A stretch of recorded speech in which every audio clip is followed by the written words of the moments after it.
Sabe quando você descobre uma coisa e essa coisa leva a outra, que leva a outra e por aí vai? Pois é.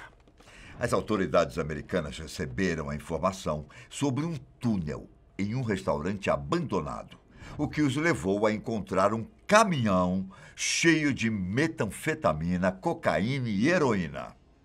E o túnel? 180 metros passando pela fronteira que separa os Estados Unidos e o México. Aqui é o Ivan Lima e sejam bem-vindos. O ano era de 2018 e tudo começou com uma denúncia anônima, recebida pelo Departamento de Segurança Interna dos Estados Unidos. A informação apontava que um restaurante abandonado do KFC em São Luís, no estado do Arizona, tinha muito mais do que a estrutura antiga que estava mostrando. E não foi o fato do lugar estar abandonado que chamou a atenção das autoridades, mas sim a ideia de existir um túnel naquele local, que ficava a 200 metros ao norte da fronteira, entre Estados Unidos e o México. Já deu para ver onde isso vai dar, não é? O KFC já não funcionava há algum tempo por ali. O que antes era um restaurante colorido, repleto de pessoas, não passava de uma estrutura antiga, desbotada e, curiosamente, com movimentação de carros. Esse último ponto, por si só, já chamava a atenção da vizinhança. Eles estavam acostumados com uma grande movimentação na região, quando o restaurante estava aberto. Então, ver alguns carros chegando e saindo todos os dias pode ter se tornado suspeito em determinado momento. Ainda mais quando luzes no interior do antigo restaurante ficavam acesas tarde da noite. Poderia muito bem ser uma reforma, é verdade, mas estava longe de ser isso. Quase todos os dias, os vizinhos escutavam barulhos de perfurações, marteladas, aqueles sons clássicos de construção. Só que, quando o barulho parou, o restaurante continuou fechado. Meses depois disso, Scott Brown, que era um agente especial da Divisão de Investigações de Segurança Interna, recebeu a tal denúncia. Uma ligação que o colocaria em um importante caso. O curioso é que ele pensou em não atender em um primeiro momento. Era tarde da noite, momento de ficar tranquilo, mas ele teve aquele feeling, sabe? Aquela pulga atrás da orelha, que eu imagino que agentes devam ter. E aqui vamos dar um salto temporal. Scott tinha uma pista em mãos e, para prosseguir, ele precisava conseguir um mandado rapidamente. Só assim seria possível entrar no restaurante sem a permissão do proprietário. E assim que o documento foi liberado, um policial foi designado para liderar uma equipe que vasculharia o local. Em meio à poeira, um buraquinho de 20 centímetros na parede chamou a atenção. Depois de aumentarem o buraco no gesso da parede, uma espécie de poço apareceu diante dos olhos dos agentes. Com uma lanterna, um dos oficiais desceu pelo buraco de quase 7 metros de profundidade e deu de cara com o tal túnel que eu falei no começo do vídeo. E dentro do túnel, centenas de placas de madeira praticamente revestindo as paredes, como forma de mantê-las fixas e resistentes para não desmoronar. Com 1,5 metro de altura e 91 centímetros de largura, a estrutura tinha o tamanho necessário para que uma pessoa transitasse por ali sem maiores problemas. E foi o que aconteceu. O próprio oficial que desceu começou a percorrer o túnel para ver até onde ia. O que ele não sabia era que a caminhada seria um pouco longa. 180 metros, para ser mais exato. Alguns outros agentes também desceram o buraco e o acompanharam, todos torcendo para que no final do túnel não houvesse ninguém armado esperando. Enquanto andavam, o som de passos, logo acima de suas cabeças, fez com que eles deduzissem que o túnel estava passando pela fronteira direto para o México.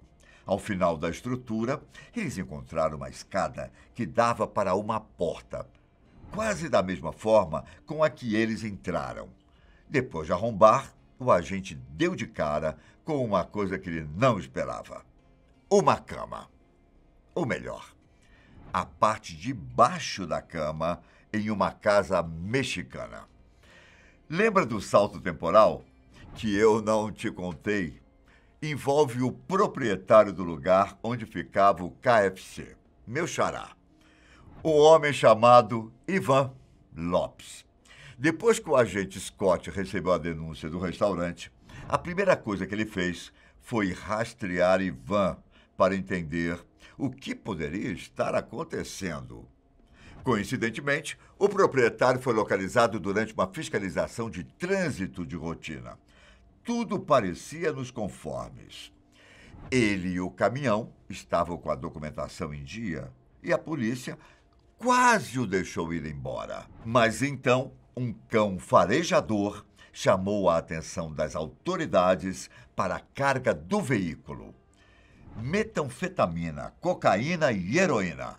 Lembra que eu falei também lá no começo sobre isso?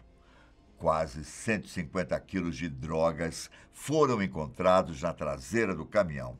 E ao investigarem a papelada da compra do KFC, a polícia descobriu que o tal Ivan tinha pagado $390 mil pelo restaurante. Tudo em dinheiro. Compras assim, principalmente quando são pagas em dinheiro, fazem aquela pulga atrás da orelha dos agentes coçar ainda mais. Ivan foi preso, o mandado foi liberado e então voltamos para a descoberta de uma operação que funcionava bem debaixo do nariz das autoridades. Se você já assistiu aquela série Breaking Bad, já dá para imaginar como funcionavam as coisas. Basicamente, com o túnel, meu xará Ivan contrabandeava drogas entre os Estados Unidos e o México. Era difícil estimar quanto ele já tinha passado, mas só aquela quantidade encontrada no caminhão valia mais de $1 milhão. As autoridades acreditam que esse túnel encontrado dificilmente foi o primeiro do tipo. De certa forma, o que não consegue passar por cima da fronteira, normalmente passa por baixo. Inclusive, além de não ser o primeiro ou o último túnel usado para contrabando, ele também não era o mais sofisticado, hein? Era somente o mais recente. Até aquele momento, em toda a história da patrulha da fronteira americana, foram descobertos 203 túneis com o mesmo propósito. E esse foi o quinto encontrado na mesma região desde 2007. O próprio agente Scott disse que é costume encontrar uma dessas estruturas a cada 2 meses ao longo da fronteira sudoeste. Dizendo Scott que a agência em que ele trabalha percebeu um aumento no número de túneis nos últimos anos, por causa das novas medidas de segurança na fronteira. Só que nem tudo é fácil nesse tipo de empreitada. É uma construção cara que pode custar centenas de milhares de dólares para os cartéis responsáveis. No caso do túnel do Ivan, a estimativa é que quase 200 toneladas de terra tenham sido retiradas. O comum é que esse tipo de túnel seja bastante rudimentar, cavado à mão e quase sempre estejam inacabados, sem sistema de ventilação ou energia elétrica. Mas existem os mais sofisticados, é claro, alguns até com piso de concreto. 2 anos antes, em 2016, as autoridades encontraram um túnel de 792 metros de comprimento em San Diego, na Califórnia. Esse teria sido um dos túneis mais longos já descobertos, usado para transportar muita, mas muita cocaína e maconha.